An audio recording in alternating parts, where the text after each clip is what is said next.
मिजोरम की राजधानी ऐजॉल को पहली बार भारत के रेलवे नेटवर्क से जोड़ा गया है। प्रधानमंत्री नरेंद्र मोदी ने शनिवार को बहराबी सैरांग रेलवे लाइन का उद्घाटन किया और इसे परिवर्तन की जीवन रेखा करार दिया।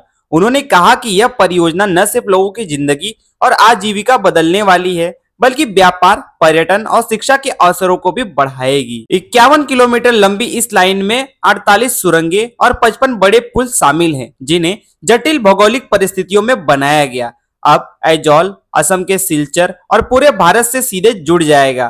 प्रधानमंत्री ने सैरांग दिल्ली आनंद विहार टर्मिनल राजधानी एक्सप्रेस को भी फ्लैग ऑफ की, जो मिजोरम की राजधानी को राष्ट्रीय राजधानी से सीधे जोड़ेगी।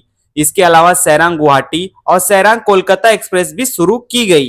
पीएम मोदी ने कहा कि यह रेलवे कनेक्टिविटी सिर्फ ट्रेनों का नेटवर्क नहीं, बल्कि यह मिजोरम की अर्थव्यवस्था को मजबूत करने और क्षेत्रीय एकता को बढ़ाने वाली पहल है। इससे किसानों और व्यावसायिकों को पूरे देश के बाजार तक पहुंच मिलेगी, शिक्षा और स्वास्थ्य सुविधाओं तक पहुंच आसान होगी और पर्यटन, परिवहन और हॉस्पिटैलिटी में रोजगार के अवसर बढ़ेंगे। प्रधानमंत्री ने यह भी बताया कि उत्तर पूर्व भारत अब विकास का इंजन बन रहा है। Kaladan multi modal transit project और नई रेलवे परियोजनाओं के जरिए मिजोरम को दक्षिण पूर्व एशिया से जोड़ने की दिशा में काम हो रहा है।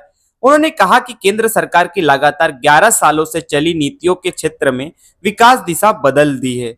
पीएम मोदी ने ऐजॉल को रेलवे मानचित्र पर लाने को मिजोरम के लिए ऐतिहासिक दिन बताया और कहा कि कठिन भूगोल और चुनौतियों के बावजूद यह राज्य अब भारत के विकास में अग्रणी भूमिका निभा रहा है।